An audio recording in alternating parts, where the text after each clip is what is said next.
ಇವತ್ತು ನಾವು ರುಚಿಕರವಾದ ಕೇಸರಿ ಬಾತ್ ಮಾಡೋದು ಹೇಗೆ ಅಂತ ತಿಳ್ಕೊಳ್ಳೋಣ ಅಂತ ನೋಡಿ. ಹೇಗಿದೆ ಕೇಸರಿ ಬಾತ್? ಮೊದಲಿಗೆ ನಮ್ಗೆ ಬೇಕಾಗಿರೋದು 1 ಕಪ್ ರವೆ, ಅದೇ ಸಮ ಪ್ರಮಾಣದಲ್ಲಿ 1/4 ಕಪ್ ಸಕ್ಕರೆ, ಅದೇ ಕಪ್ ಅಲ್ಲಿ 2ರಿಂದ 3 ನೀರು ತಗೊಳ್ಳಿ.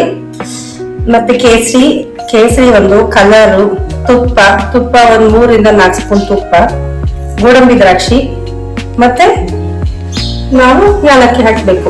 ಮೊದಲಿಗೆ ನಾವು ಏನ್ ಮಾಡ್ಬೇಕಂದ್ರೆ ಒಂದು ಕಾಲಿಗೆ ತುಪ್ಪ ಹಾಕೋಬೇಕು.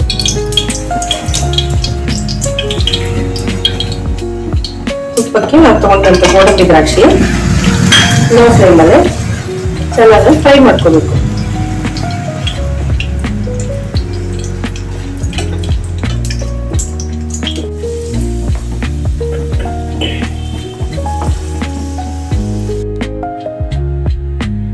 ನಂತರ ಅದೇ ತುಪ್ಪದ ಪಾನಿಗೆ ನಾವು ತಗೊಂಡಿರುವಂತ ರವೆನ ಹುರ್ಕೊಳ್ಳೋಣ.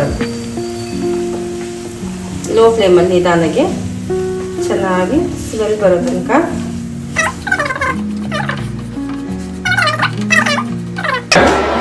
ಈಗ ನಾವು ರವೆನ ಹುರ್ಕೊಂಡಿದ್ದೀವಲ್ಲ, ಚೆನ್ನಾಗಿ ನಾವು ರವೆ ಹುರ್ಕೊಂಡು ಅದಕ್ಕೆ ನಾವು ಇಟ್ಕೊಂಡಿರೋಂಥ ನೀರನ್ನ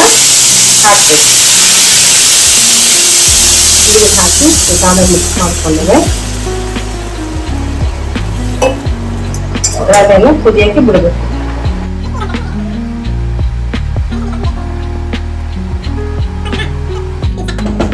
ಸ್ವಲ್ಪ ಬೇಯಿಸಿ ರವೆನ ಮುಚ್ಚಿ 1-2 ನಿಮಿಷ.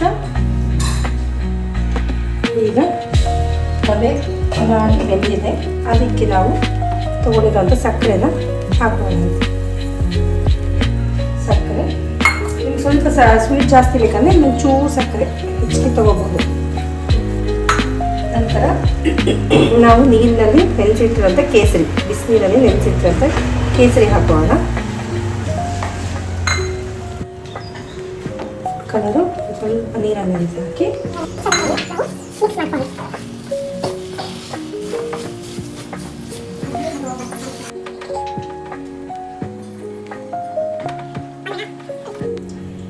ಈಗ ಫೈನಲ್ ನಾವು ಇದಕ್ಕೆ ಯಾಲಕ್ಕಿ ಪೌಡರು, ನಾವು ತುಪ್ಪದಲ್ಲಿ ಕಲಸಿಟ್ಟಿರುವಂಥ ಗೋಡಂಬಿ ಇಷ್ಟನ್ನು ಹಾಕಿ ನೀಟಾಗಿ ಮಿಕ್ಸ್ ಮಾಡಿಕೊಂಡು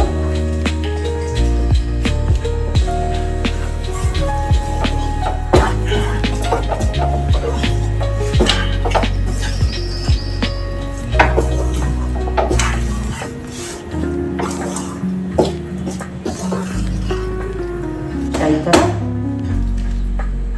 ಮುಚ್ಚಿಟ್ಬಿಡೋಣ.